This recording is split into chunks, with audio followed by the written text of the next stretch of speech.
So welcome everyone. Welcome to this meeting, which as you know now is being recorded. So we are here in our second edition of our Alumni Sparks series. We today are welcoming Meghan Duff, who's a member of the class of 2015 here with us. She is joining us live from her current residence in California. I'm welcoming you here from my mother's house in lovely Arlington, Virginia.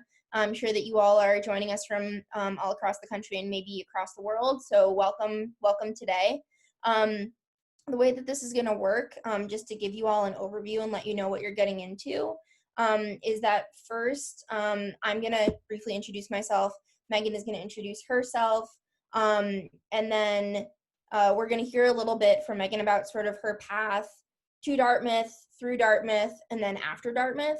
And then we're gonna make sure we answer those questions that you all sent us in your registration form. And then we're gonna open it up for Q&A. And that's just gonna be kind of an open season. You can raise your hand and we'll call on you and you unmute yourself and then ask whatever questions that you have. So without further ado, briefly, my name is Kate. I am the Experiential Learning Coordinator for the Irving Institute. I'm also a 19 and I was an Earth Sciences major at Dartmouth. So I'm a young alum who's currently still working for the college. Meghan, do you want to introduce yourself? Yeah, thanks a lot, Kate. Hi, everyone. My name is Meghan Duff. I am a project manager at the Association for Energy Affordability. It's a nonprofit that I'll speak a little bit about in a bit. Out in the Bay Area in California. So I currently live in San Francisco and I was a Dartmouth grad, class of 2015. So it's great to see you all and I'm excited to talk energy with everyone. Awesome. Thank you so much, Meghan. Just to kick things off, do you want to start by telling us a bit about how you came to Dartmouth and then what your Dartmouth experience was like when you were an undergrad? Yeah, sure. So I grew up in Connecticut, in a little town sort of outside of New York City. So I was not too far from home in coming to Dartmouth. And, you know, before getting to Dartmouth, I was really excited about, you know, opportunities in college and exploring a bunch of different topics. I will say I did have sort of a knack for environmental work from a very young age. I loved playing outside and sort of um, highly valued nature. And so I was always drawn to environmental work, even in, you know, middle and high school before college. And so getting to Dartmouth, I was really excited about environmental science classes. And so I kind of dove right in. I found a class called Environmental Change, which I later learned was actually quote unquote rocks for jocks, but it was still very interesting. And, you know, I kind of dove into that major track early on. So I got a lot of exposure to that type of learning and those type of classes. And then, you know, halfway through my college experience, I found the sustainability office. I took an internship my sophomore summer out organizing the warehouse in preparation for the moving sale in the fall. So that was my first introduction. I didn't start as an e-rep, so I wasn't involved from the get-go, but the sustainability office really opened the doors for me for like extracurriculars in environmental and sustainability work.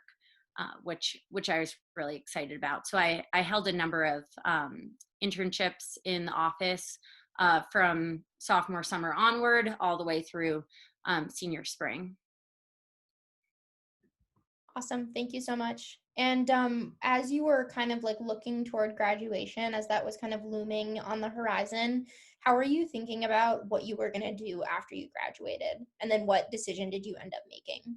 Yeah. So I guess prior to graduation, I had this great interest in environmental work, but you know, midway through college, I was like, what is it about environmental work that really gets me excited? Because I couldn't really pinpoint exactly what subject matter within environmental, I don't know, topic, I guess, was really exciting to me, but I could sort of feel it when I was learning about. So like water sustainability and food system topics, though those were interesting to me, they didn't like sort of light a fire. And so I was trying to figure out exactly what that was. And midway through, I think it was my sophomore spring, I took a entry level engineering class that sort of married the topics of building and sustainability together. And I was like, had this aha moment of like, that's what I'm really excited about. And so I tried to, take classes there out about structures and sustainable building practices. So both in the environmental and engineering departments, there were a bunch of options. And then I was lucky enough to become one of two energy interns my senior year. So that wasn't building specific, but I got a lot of exposure in different types of energy projects, which, in some ways related to buildings. I think in Kate's email blast, she had mentioned that I worked on the solar PV project for the Dartmouth O farm. So that was kind of my first exposure to solar PV and real life energy systems. And so I kind of got really excited about that. My co-intern and I managed a task force. And so we managed a couple of different energy related projects. And so I was like, this is really cool. This seems really important. Everyone uses energy, and not everyone does so in a sustainable way. And so like, I'm really excited about this. And so when thinking about what career path I wanted to pursue, and what I wanted to look into job wise, that was sort of a start. So I kind of had this realization of I liked working with buildings as they related to, sustainability and energy. And then I had this sort of niche moderate experience with solar PV and energy projects more broadly.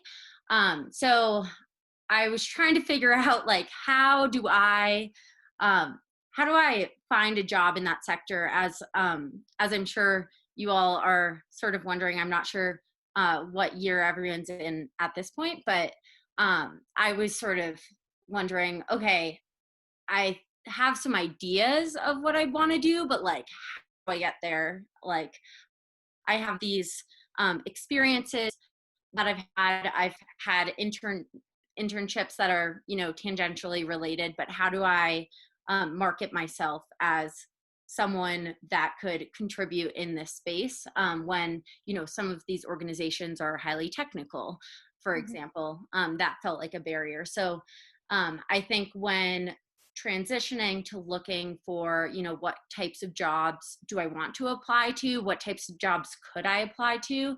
I just cast a wide net and did a bunch of research into jobs out there. I think one thing that I experienced when trying to figure out what I wanted to do was like, really just understanding what options were out there. I think, I had these interests, but I was like, the only out of college jobs I know in the building sector is being an architect. And I don't have a master's degree in architecture. So like, what are my other options? And so I think for me, it was the two most important things were doing a lot of research into companies. I literally just Googled like sustainable building jobs and perused what came up.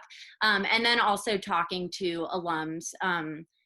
I talked to like countless, alumni in like tangentially related to what I wanted to do. So architects, engineers, designers, people in other sustainability practices that were really, really integral in my job search and like critical for me finding what to do.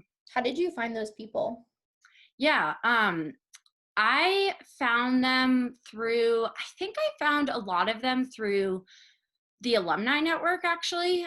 There was, I'm trying to remember, but I think there's a search function to find contacts for alumni in certain industries Mhm. or practices. And so I kind of just stalked that list and emailed everyone I could and hoped that some of those emails would stick and I would hear back. Alums, I have found generally, and not to stereotype, but that alumni from Dartmouth are very excited about talking to students and, recent grads and Mhm. helping them get on their way because many of us also got that help. So Yeah. I think the alumni network was a big resource for me. I Mhm. think folks in the sustainability office were also helpful in brainstorming people to talk to. Mhm. So you ended up at Sungevity, which my understanding is that it's like a designing residential and commercial kind of PV systems, and getting those installed and guiding people through that process. First of all, tell me exactly what you all did there, and then how did you make it there? Why did you choose to work at that institution? Yeah.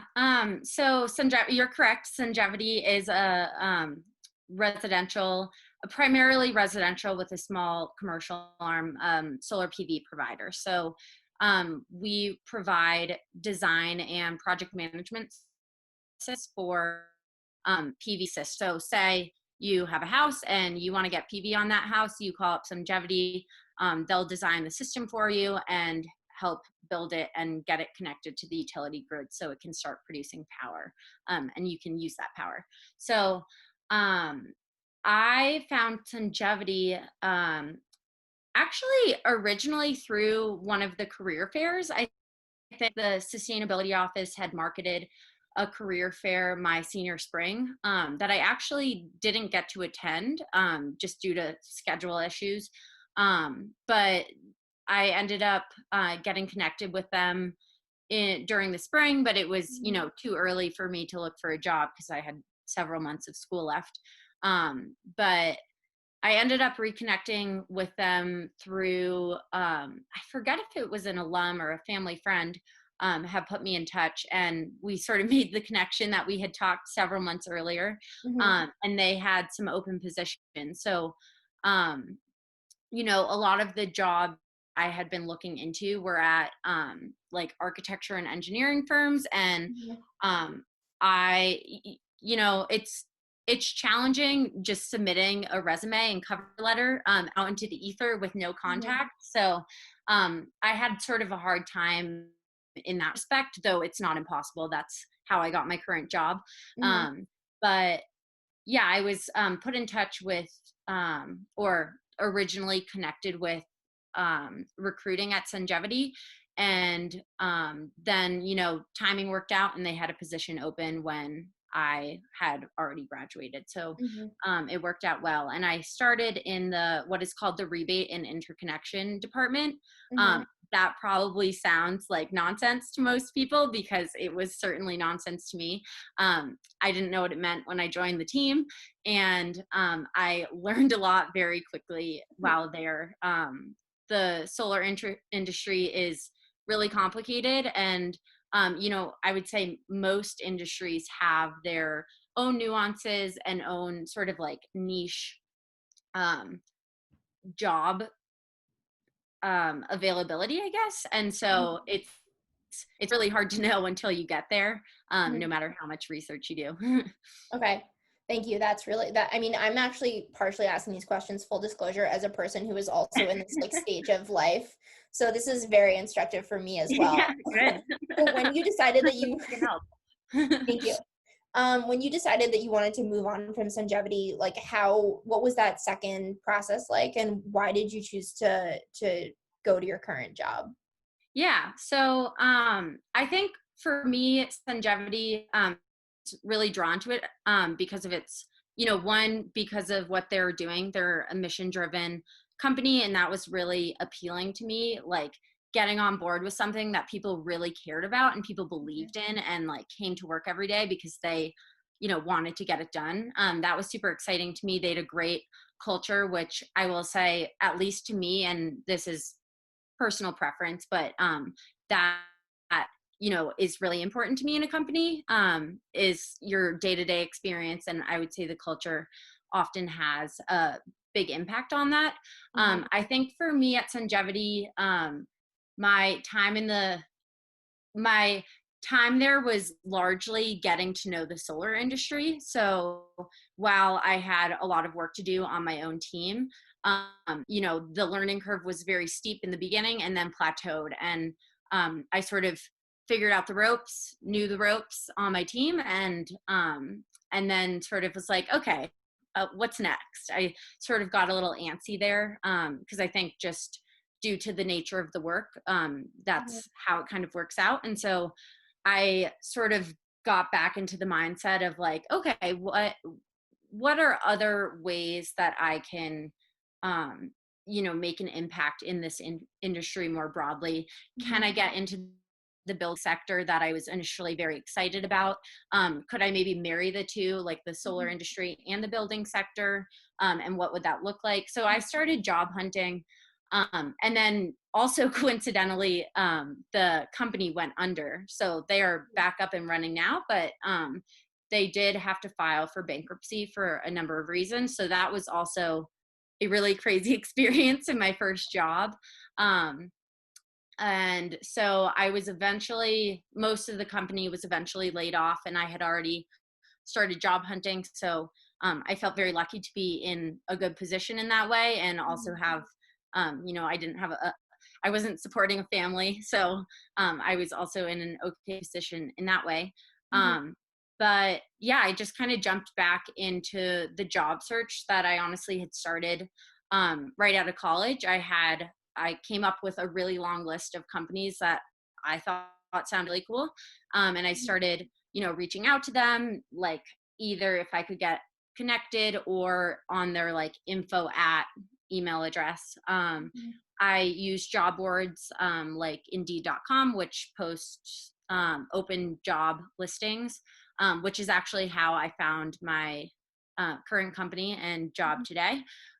So I think, and then I also, again, talked to a lot of alums and connected with people who, you know, I I knew were in the energy industry or in certain industries who Mhm. could give me advice. So a number of alums, again, gave me like really solid advice that I Mhm. still think about and very much use today. Mhm. Awesome. And just briefly, what do you do right now? Like in your Yeah. current job? Yeah, so at my current job, so the Association for Energy Affordability is we're a nonprofit, and we, our biggest business sector, I guess, is implementing energy efficiency and solar PV incentive programs for primarily low-income multifamily housing. So we take multi-tenant or like apartment buildings to bring through our program. We assess them for their energy performance, existing energy performance, and make recommendations on how they can make their buildings better and more energy efficient to help their tenants save on their energy bills. And then we project manage through construction. So I'm a project. I've held a number of positions now in my nearly 3 years there. Mhm. I'm currently a project manager, so I manage make those recommendations and manage those construction projects Mhm. through the programs. And then we also have a pretty large and growing research and development arm. So we're involved in a number of grant funded research studies from the California Energy Commission, where Mhm. we're looking at helping develop and understand the performance of emerging technology in the space. So looking at building energy systems like a water heating system or a heating and cooling system, and Mhm. um, you know informing best practices in design for near zero net energy buildings, or how to transform California's existing building stock to meet the state energy goals. So Mhm. there's kind of a wide range of those studies happening. Okay. So I have more questions prepared that kind of go into the, who, what, where, when, and why of how the current situation may impact the work that you are doing, the work that your company is doing, and then sort of like ballooning out a little bit more into the space.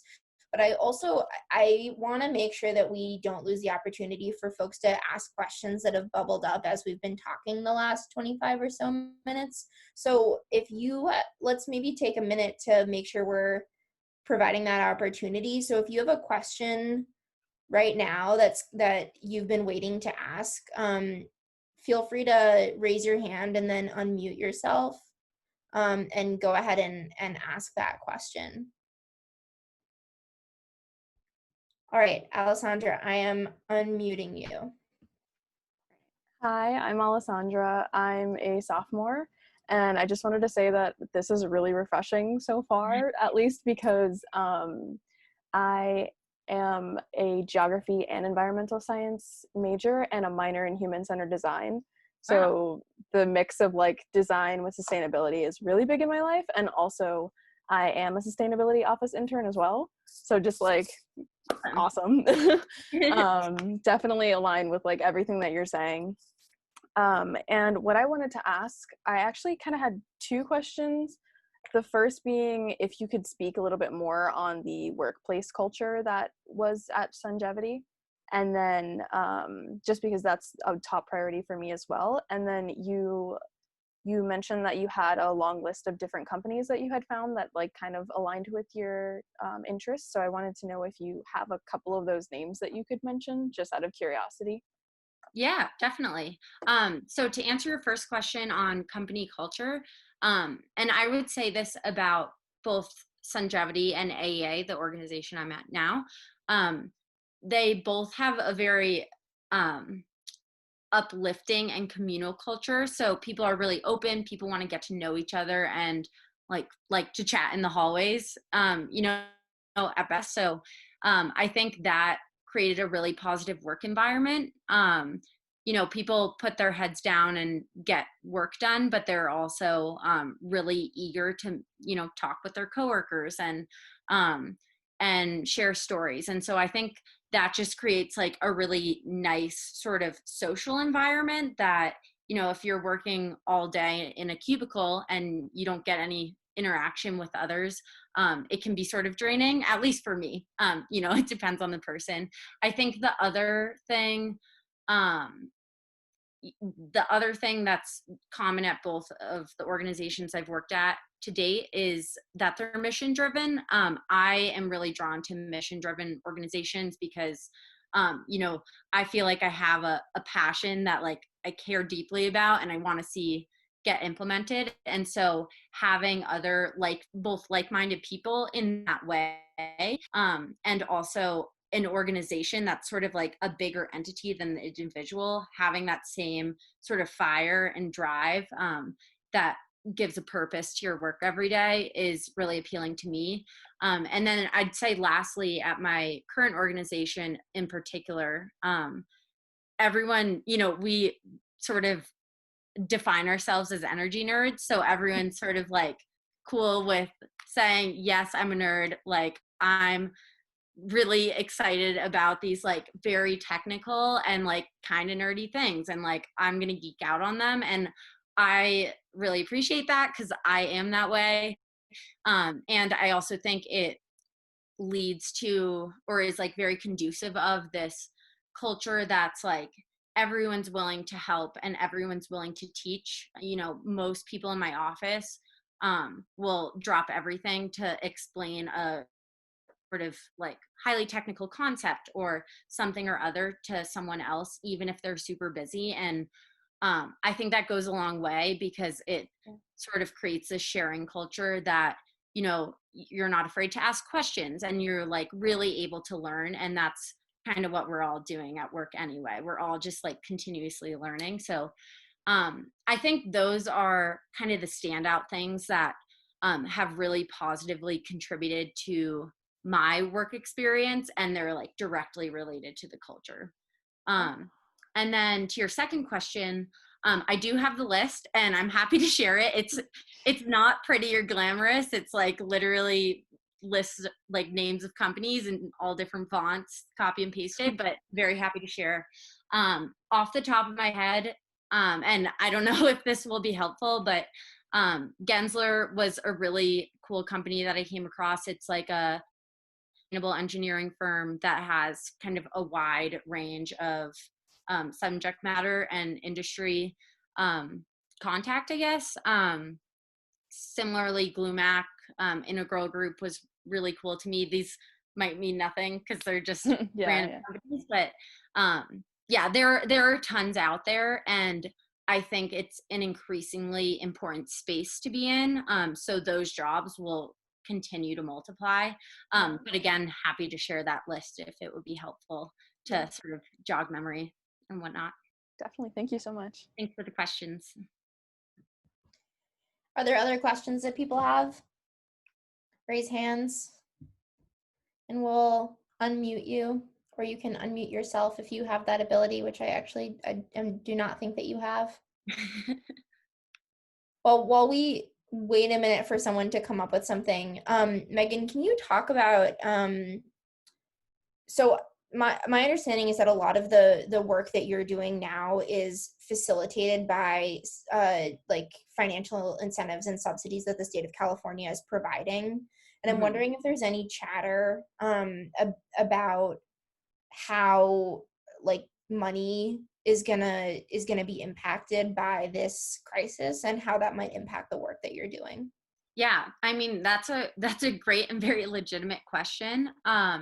So currently our programs are pretty well funded. How they work is they're funded in different funding years. So we have, a number of funding years worth of money that are stacked up. So we're lucky that, those programs are pretty safe, but, things change. Money has to get reallocated where it's more needed. So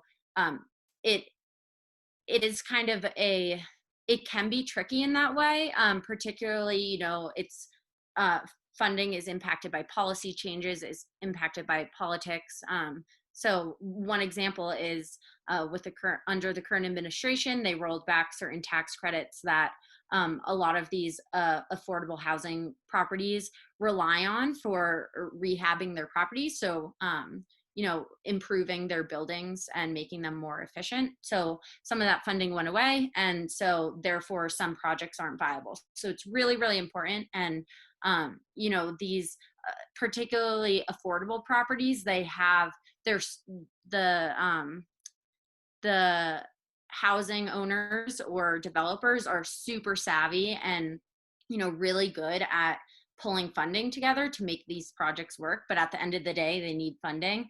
And the other thing is, the reason for these incentives is one, they don't have capital on their own, and two, some of these technologies are still emerging, so they're still really expensive. So highly efficient technologies that the state of California is really trying to push for getting installed and, helping improve the efficiency of their housing stock are still, contractors haven't installed them before, and therefore they have higher prices. So the incentives are pretty important in kind of jumpstarting that market.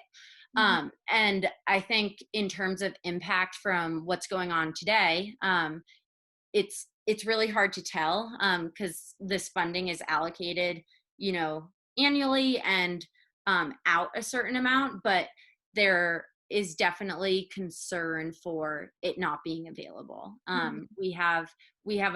Our headquartered office is actually in the Bronx. Our operations are pretty separate, but we are one organization, and one of their programs they implement, the funding went away because the work that they're doing is direct install, meaning the technicians that are employed by my organization go into people's homes and install light bulbs or shower heads, and obviously that can't happen right now, and so the program had to shut down. So it's very real and direct how funding changes, and also just like shelter in place mandates are dictating the work we can do. Yeah. So I'm going to keep asking you questions along this vein, but if folks have questions along the way, please raise your hands and we'll let you sneak in when there's an opportunity, or I'll just stop talking. Yeah, and Isabella, did you have a question? Yeah, Isabella. Oh yeah, now I see it. Sorry, yeah, I was like physically raising my hand. That was my bad. um, I would have done the same. lower it. Okay, it's lowered, I think. Sorry. Yeah, my question was like, as you're going about sort of your job search for both of the positions that you've been in, like, how do you, especially coming out of college, how did you, if you had an area that you were interested in, but like, how did you tell, or how could you sort of discriminate like what positions you might be, I feel like this should be easier than it has been for me, but like we're qualified for, or like that you would be best suited for, because I think a lot of entry level positions like expect certain experiences that like you don't have, or certain like academic backgrounds that you maybe like don't feel like you need, but is something I've been running into. So Yeah, that's a great question, and one that I think you don't really get prepared for otherwise. So thank you for asking. That was super hard for me too, because I would read a job description and it would say entry level, but would also say like 2 to 3 years of experience. And I was like, well, I said this to Kate and Stephanie the other day. How do you get experience if the entry level position requires 2 to 3 years of experience? It felt like this sort of like carrot and stick cycle that you couldn't really jump into. And so I just sort of ignored it because I think in a lot of cases, it can be a weeder type thing. And unfortunately, some job descriptions can sort of shoo away or scare away really good talent. So I would say, like, look at the job description and qualifications to understand, like what you might be doing in that job, um and what they might be looking for. But at the end of the day, like, throwing your name in the hat is usually not going to hurt. It's only going to help. So the worst you can get is a no. But yeah, I think it's really challenging to figure out like what you're quote unquote qualified for. But also what I did learn, and I learned this kind of like midway through and really only in getting my second job, was that like experience doesn't always, or like experience comes in different forms, and it also doesn't always matter, because you're all at Dartmouth, you're all like very good learners from where you are. So um that was something that I tried to highlight, was like, okay, I don't know this now, I don't know how to use this modeling tool that you have in your qualifications, but like I'm really willing to learn, and I'm really excited to learn. And like sometimes that doesn't land, sometimes they're like, well, no, you just need to know it. But in a lot of cases it's like, okay, they'll be able to figure out, it might, like, they can invest that time in you. So I think I would say don't let job descriptions or qualifications scare you away. I think you can emphasize different parts of you or the experiences you had to say, okay, I don't have exactly this, but I can give you this. And then the last thing I want to say about that is job titles are confusing, and you don't really know what you're going to be doing. I think all of the positions I applied for, I was like, I don't really know what this means. Like, what's a project manager? They manage projects, but like, what does a project look like? What do they do on Monday morning? Like, that's so really hard to know. And so you might not be able to glean that from a job description. So like asking those questions is kind of one of the best ways to figure out, is this something I would like to do anyway? Is that helpful? Yeah, that is a good point, and thank you very much. No, that's good advice. Yeah, thanks. All right, so we have a question from Sophia. Do you want to take the floor, Sophia? Yeah, so I was just going to ask about emailing alums or however you communicate with them. So, how do you normally start the conversation? Like, do you ask to know more, like have a conversation, and then maybe ask about opportunities, or do you just kind of like launched right in without like really like getting to know them, I guess? Yeah, that's a great question. I think, you know, it's different for everyone. It's sort of what you're comfortable with and what you're trying to get out of connecting with an alum. I think my approach was always sort of like tell them a little bit about myself, a little bit about why I'm contacting them, and then asking if they would be willing to talk and, you know, share their career path and, you know, impart any advice that they'd be willing to give. So something that was like really critical for me and like the most helpful during my job search and like in um, you know, speaking with different alums was hearing their story. Like how, okay, they were a Dartmouth student like me. Now they're, you know, a VP at this organization. Like what was the in between? How'd they get there? Cause like for me at the time, I was like, I don't even understand how to get to like square one out of Dartmouth. So hearing that story of like how their path, their career path and like how it app was really helpful. And, you know, in a lot of cases, it was like, oh, I spoke with this person and they said, oh, you might like this job and connected me with someone. Like a lot of it can happen during connections and like offhand. So I think those connections are really important. But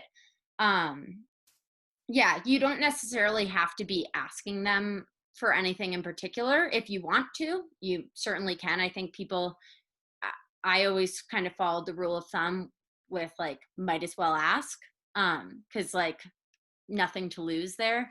But yeah, I think when contacting alums, just sort of sharing a little bit about yourself, why you're reaching out and what you're interested in, and just asking if they're willing to have a conversation, I think is what I found to be the best place to start. And, you know, people are willing to share their stories. A lot of people like talking about themselves. So when you ask, you know, what their story is, people are willing to share for the most part.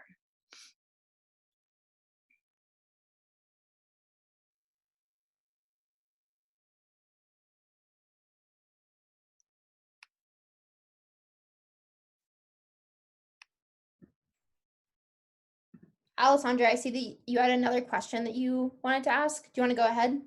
Yeah. So kind of going off of what Isabella said and something that you mentioned earlier about marketing yourself when coming out of Dartmouth, you didn't necessarily have all the technical skills that seemed necessary. How can, like, what advice do you have for us to best market ourselves if we're in that position? Yeah. I think showing what you really care about and like why you want something is really important.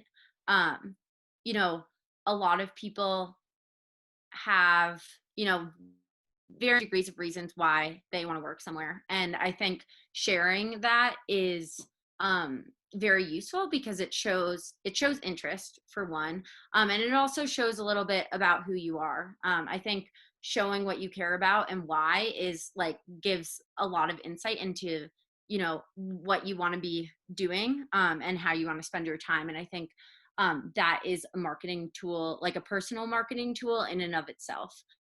So I think that's a big one.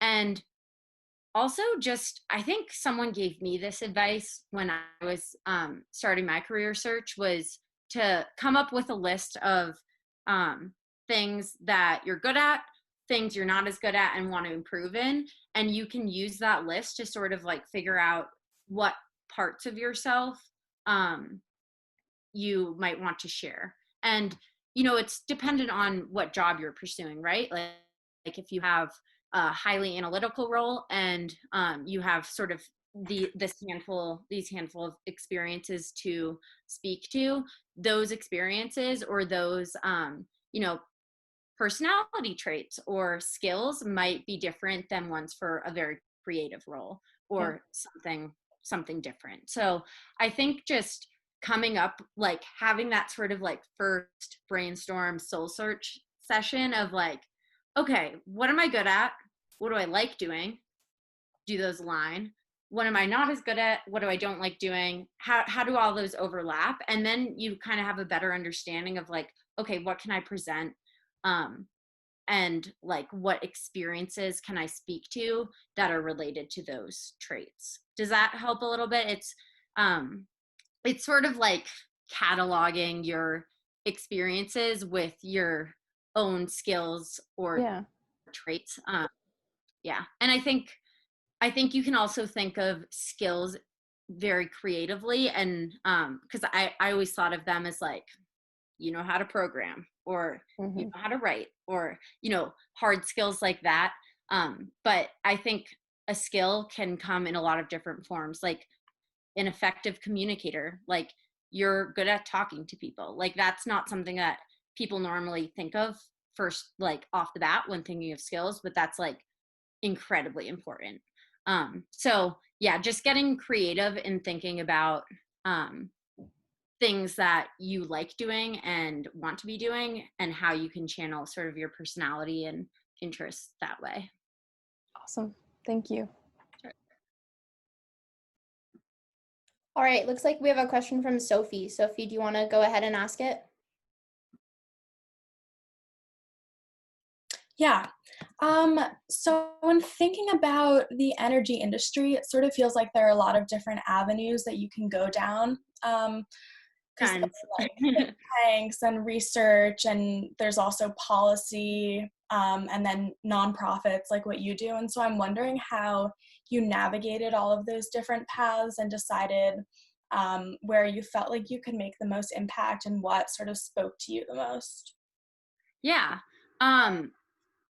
that's a great question. And I think my sort of view of what was possible or available in job form just expanded as I learned more. So when I started my initial search, like I said earlier, I was like, oh, if I want to be in the building sector, that means I'm going to be an architect. And if I want to be if I want to design bridges, I'm going to be an engineer. And so like I had this very, very narrow vision of like what was possible. In terms of like different jobs. So I think just doing sort of research and learning within the energy umbrella sort of opens those doors. So you're not going to know all of your options right off the bat, because you don't have the exposure. You could if you did enough research. I guess I didn't do enough research, but yeah, I think just learning as you go and talking to people, hearing about what other people are doing, what jobs they might be involved in or their friends might be involved in within the energy industry.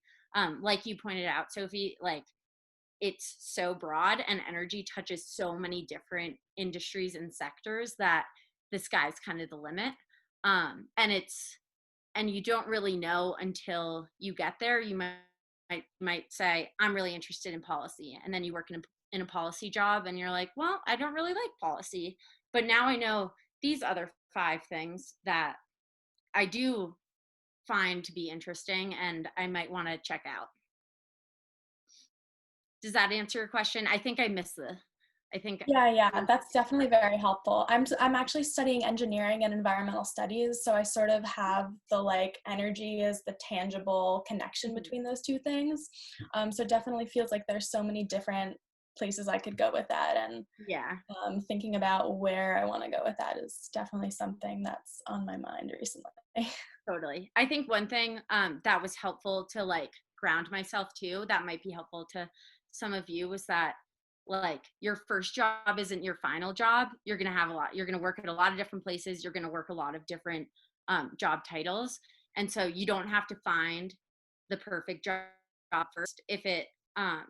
I think what matters is that you're excited about it. And one of the biggest things I got out of my first job at Sungevity was like learning to be an employee. So like that was really useful to me. And now I know how to be a good coworker and work for a broader entity like an organization. So you'll get different things from different jobs, and you don't have to find your dream job, square one, because it's going to change and you're going to learn something in every position you hold. Awesome. Thank you, Megan. I see we have a crusty alum whose hand is raised by the name of Rosie Kerr. Rosie, do you want to ask your question? Hi, Meghan Duff. It's so good to see you, Rosie. It's so good to see you too. You're such a grown-up. So great. I guess what I wanted to ask is, if you, with the perspective you have now, what's something that either you wish you'd done at Dartmouth or that you were glad you did at Dartmouth? You know, thinking about all these folks that are still there, who hopefully will have a chance to be back on campus soon. What is like your guidance to them about what they do with their time at Dartmouth? Yeah, that's a great question. I think I was really both excited and bummed at the same time that I got involved in the sustainability office late in the game and involved in these sort of like really hands-on experiences in things that I cared about. I think that was kind of just the reality of my situation. Like, I learned that I like to do these things, you know, at that point, and so I could only do them so early.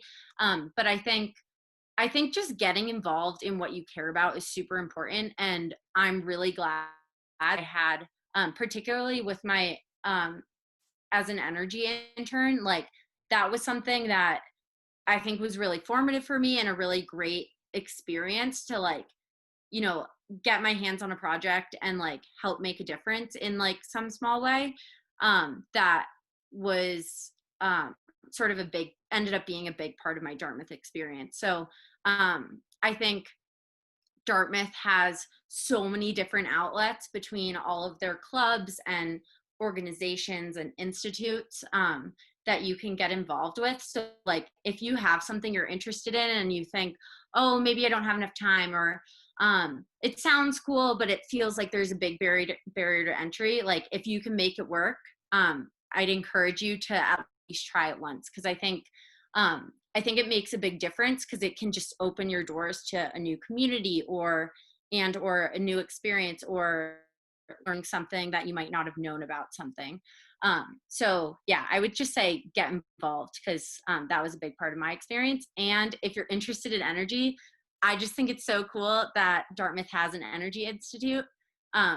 So though I wasn't able to be involved when I was there because it didn't exist, I'd encourage you to get involved there, because it's really cool that that exists now. Well, thanks for that plug. A cool thing, can I like toot your horn, Megan? Sure. Just in case. So when Megan was at Dartmouth, there was no rooftop solar at Dartmouth at all. And Megan and a couple other interested students basically spearheaded a project to put solar on the organic farm barn. And that included finding funding for it within Dartmouth. It's a pretty small project. So we're, finding funding for it within Dartmouth, and then writing an RFP and getting respondents and figuring out an RFP is a request for proposals, and then getting responses from a company. And then that project eventually got built. Didn't get built until after Megan graduated. But that project was like the little wedge in the door. And since that project, we've built almost 2 megawatts of rooftop solar. Even though that first project took like 2.5 years, Megan, it took forever to get it from, you guys beginning working on it to built. And it was partly Megan continuing to show up and say like, hey, what about this project? Are we going to do this project? Can we get this project done? That got it done. And then our insurance company got comfortable and everybody got comfortable. And then that like one student project paved the way for 13 rooftop arrays and counting. We have 5 more that are slated to be built in the next 24 months. So that's a good example of like a student affecting change and getting, their hands on a project that created, I think, real world experience for you guys and also helped transform the college. So that's a good example of something really cool that students did.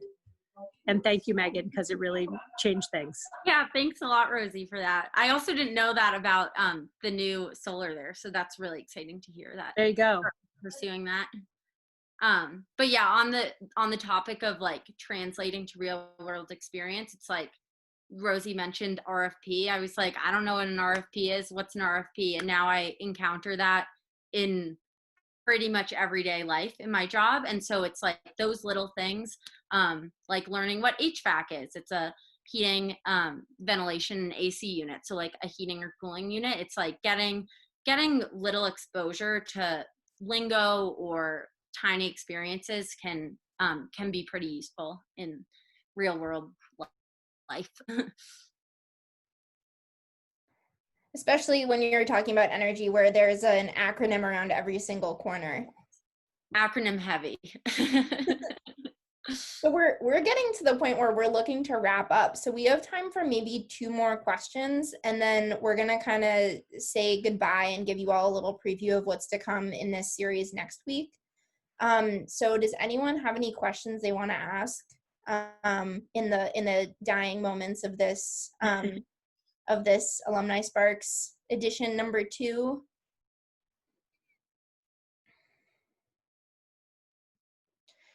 Because if you don't, I'm going to ask a question. So hurry up or the opportunity will die. All right, people. Megan, can you talk for a minute about what you get really excited about when you go to work every day? Like, you're still at this company that you've been at for a couple of years. You haven't talked about making a move to the next thing yet. Like, when you're in a place where you're feeling good and you're feeling like you're growing and enjoying it, like how is that for you? Like, how do you know that you're in the right place? Yeah. I think I am I rely heavily on my intuition and my gut feeling. So for me, just having the feeling of excitement and wanting to do something is really important. I know that's different for everyone. People operate in very different ways. So that's just very personal or on a personal level, I guess. But for me, I get really excited about going to work because one, the people I work with, they're all awesome. They're all excited and they're all incredibly nerdy and smart. And everyone's kind of bought into this mission that we all sort of want to be there for, tangentially different reasons, but at the end of the day, to make energy more affordable and promote energy efficiency in buildings. So I think my coworkers really make my experience.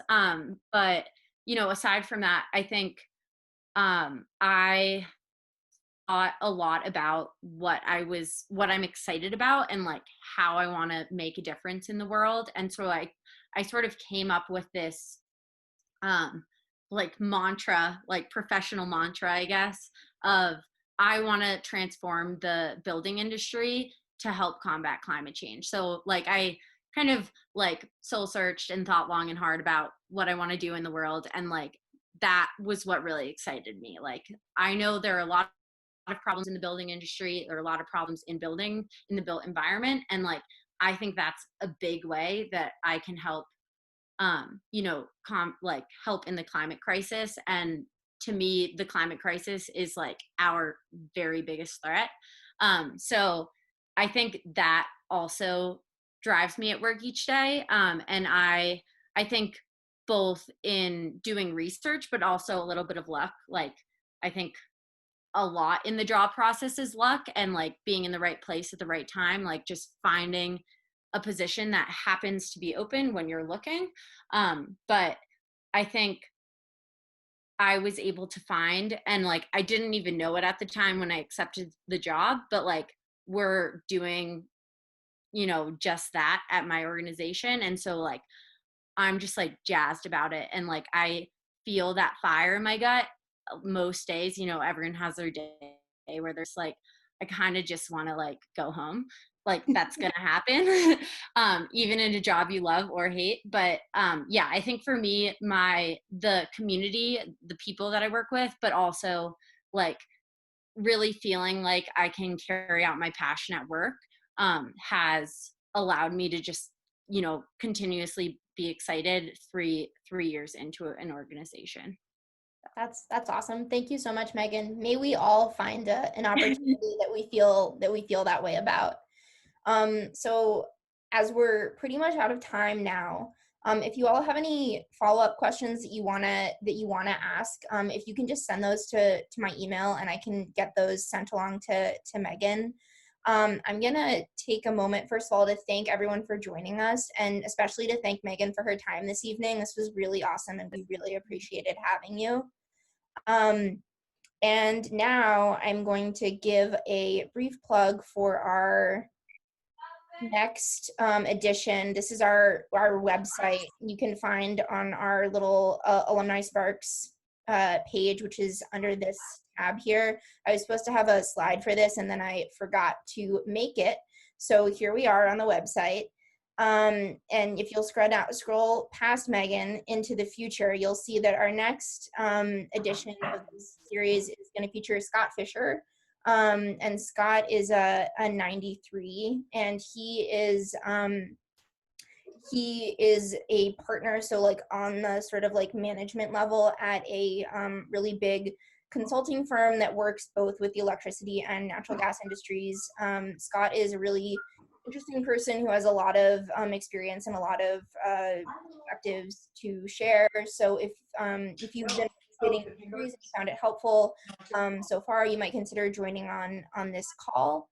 There's going to be, I think, 2 or 3 more of these before the term ends, and then we're probably going to take a little break before summer. So keep tuning in. Thank you all so much for joining us this evening, and I guess have a great day and have a great weekend, which is not too far off now, I think.